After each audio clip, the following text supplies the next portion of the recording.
Downin was drained, the exhaustion of perpetual vigilance weighing heavily on him. By his count, it had been 4, no, perhaps 5 days without rest. Yet strangely, his body, unbound by the laws of the world he once knew, remained functional. He moved slowly to conserve energy, finding solace in the simple task of organizing his meager belongings. Blocks with blocks, seeds with flowers, everything in its rightful place. For a fleeting moment, he thought of Cindy, how she'd teased him about his messy habits back home. Would she be proud now? Maybe even intrigued. Turning to his smelter, he checked on his experiment.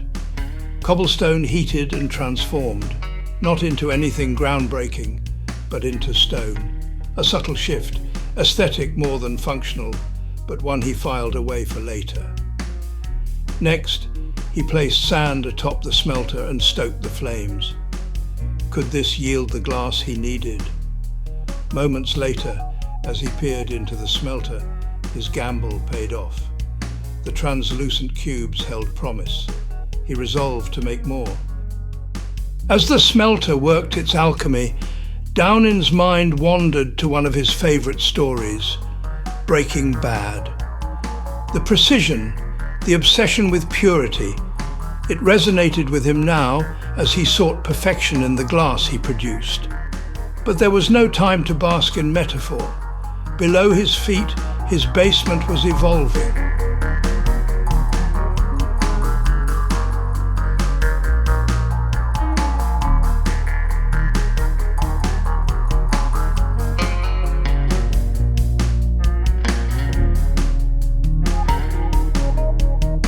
A winding staircase that seemed to lead directly into the abyss. He descended once more, pickaxe in hand, chipping carefully at the brittle rock. The sound of his work echoed into the void.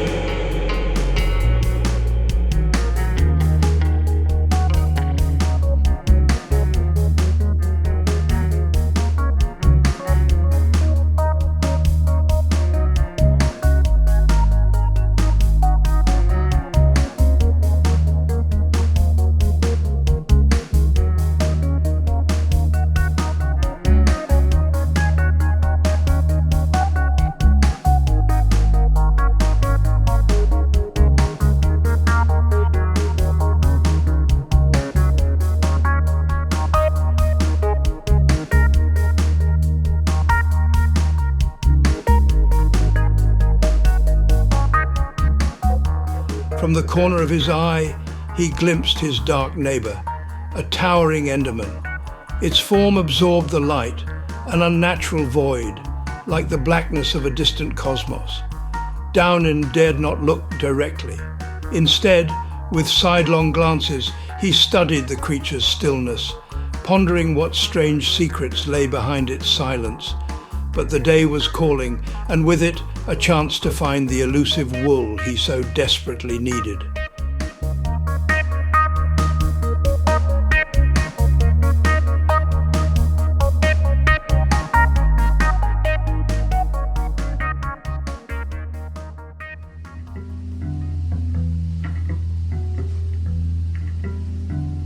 Ascending the staircase, he braced himself for the unknown outside.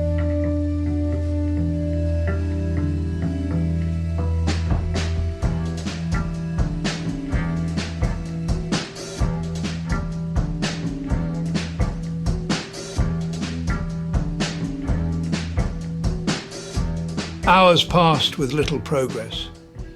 The forest was a labyrinth, each turn indistinguishable from the last. Downin's determination wavered as the landscape blended into a green monotony. How many adventurers had been similarly ensnared by nature's endless symmetry? He remembered tales from Dante's Inferno, the dark wood where the poet himself lost his way.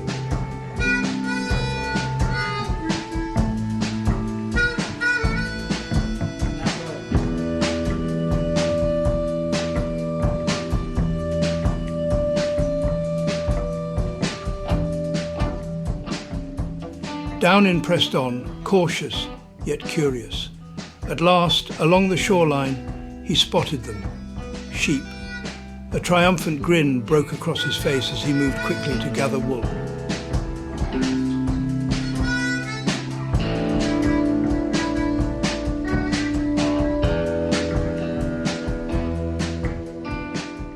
At long last, the makings of a bed were his.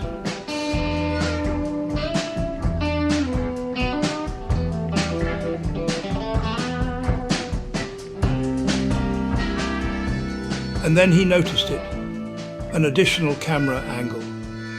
Had the production team finally secured that rumoured budget increase? Downin chuckled at the absurdity. Things were looking up. Downin, oblivious to his reflection for so long, had unwittingly taken on a visage more aligned with a feminine presence. While this had been a harmless oversight in solitude, the thought of reuniting with Aru stirred an unexpected self-consciousness. Aru, ever the worldly and unflappable confidant, had always approached such nuances with effortless grace. Yet Downin felt a quiet resolve blooming within him. If I'm to make a go of it, he mused, tracing the edge of his coarse tunic, I need to feel like, well, me. It wasn't vanity, nor an outright rejection of the form he'd unconsciously crafted. Rather, it was the dawning realization that survival and self-discovery go hand in hand. If he hoped to greet Aru not just as an old friend, but as a fuller version of himself, authenticity, in both spirit and form, seemed a reasonable place to start. With his spoils secured, Downin turned toward home. Visions of crafting his first bed danced in his mind, alongside the thought of a well-earned steak dinner. Yet the forest, deceptive as ever, began to confuse him again. He'd seen the great chasm from so many angles, yet somehow his bearings were lost. The mistake was clear. Watching the replay would later reveal how obvious it was. But now his lack of sleep clouded his judgment, and each wrong turn compounded his frustration.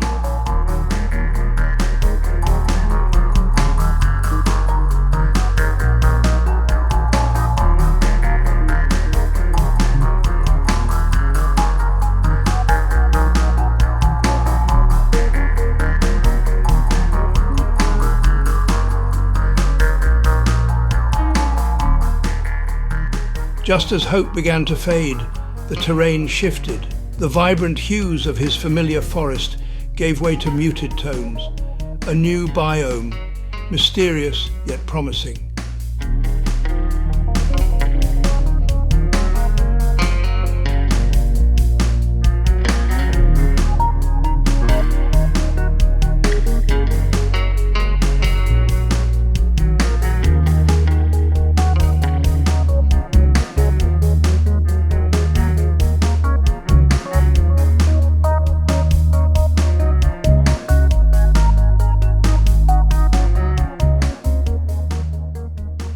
He wandered deeper into the unfamiliar.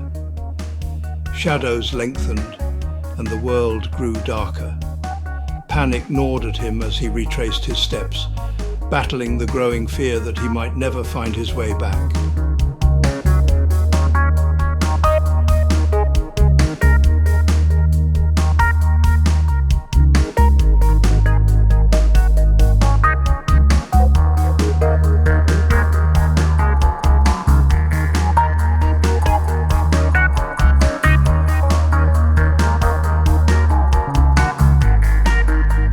In the dim light, he stumbled upon an old memory, the faint glow of his original shelter across the frozen expanse of water.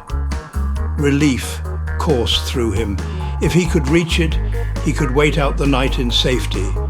But the frozen wasteland was no haven. Zombies lurked near the shoreline, their groans rising with the wind.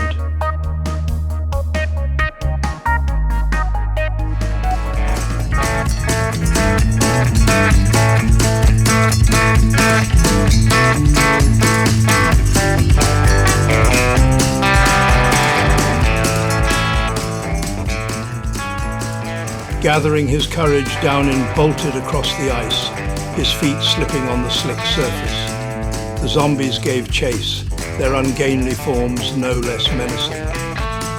He reached the shelter's walls, heart pounding. But where was the door? Had he sealed it in a moment of paranoia? There was no time to dig, no time to think. The undead closed in, and Downin's options ran thin. Would this be the end of his journey? The day's triumph seemed far behind him now, as survival itself became a fleeting hope.